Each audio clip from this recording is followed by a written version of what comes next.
Hi viewers, இன்றைக்கி நம்ம சேனலில் சாதம் சீரீஸ் தான் பார்க்க போகிறோம்.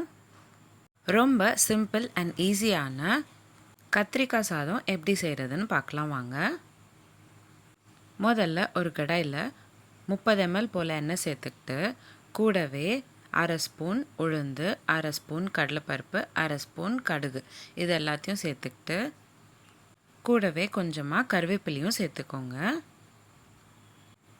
எல்லாமே நல்லா பொரிஞ்சு வந்தக்கப்புறம் ஒரு பெரிய சைஸ் வெங்காயம் நல்லா பொடிசாக கட் பண்ணிக்கிட்டு அதையும் சேர்த்துக்கோங்க.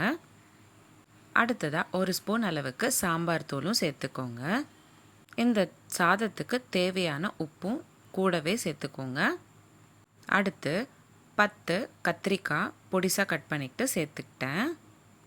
கத்திரிக்காய் நல்லா வதங்கினக்கப்புறம் புளி தண்ணி சேர்த்துக்கோங்க.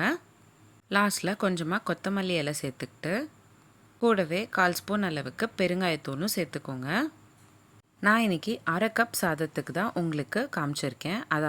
அதாவது ஒருத்தர் தாராளமாக சாப்பிடக்கூடிய அளவு தான் நான் உங்களுக்கு காமிச்சிருக்கேன். அரை கப் சாதம் சேர்த்துக்கிட்டு நல்லா கலந்து விட்டிங்கன்னா ரொம்ப சிம்பிள் அண்ட் ஈஸியான கத்திரிக்காய் சாதம் ரெடி ஆகிடும்.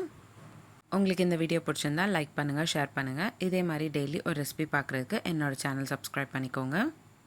இந்த மாதிரி நிறைய சீரீஸ் நம்மளோட சேனலில் போஸ்ட் பண்ணியிருக்கோம். Healthy breakfast series, healthy lunch box ideas, kids lunch box ideas, healthy starter series, healthy ice cream series, sweet series, தயிர் பச்சடி சீரீஸ், ஆந்திரா பச்சடி சீரீஸ், கூட்டு சீரீஸ், குழம்பு சீரீஸ், ரசம் சீரீஸ், லட்டு சீரீஸ், இந்த மாதிரி நிறைய சீரீஸ் நம்மளோட சேனலில் போஸ்ட் பண்ணியிருக்கோம். லிங்க்ஸ் எல்லாமே நான் உங்களுக்கு டிஸ்கிரிப்ஷன் பாக்ஸில் ஷேர் பண்ணுறேன். கண்டிப்பாக செக் பண்ணி பாருங்கள். இந்த ரெசிபி எப்படி இருந்ததுன்னு எனக்கு கமெண்ட் பாக்ஸில் கமெண்ட் பண்ணுங்கள். நீங்களும் உங்கள் வீட்டில் ட்ரை பண்ணிங்கன்னா எப்படி வந்துச்சுன்னு எனக்கு கமெண்ட் பாக்ஸில் கமெண்ட் பண்ணுங்கள். மீண்டும் சந்திப்போம் ஒரு சுவையான ரெசிபியுடன். தேங்க்யூ.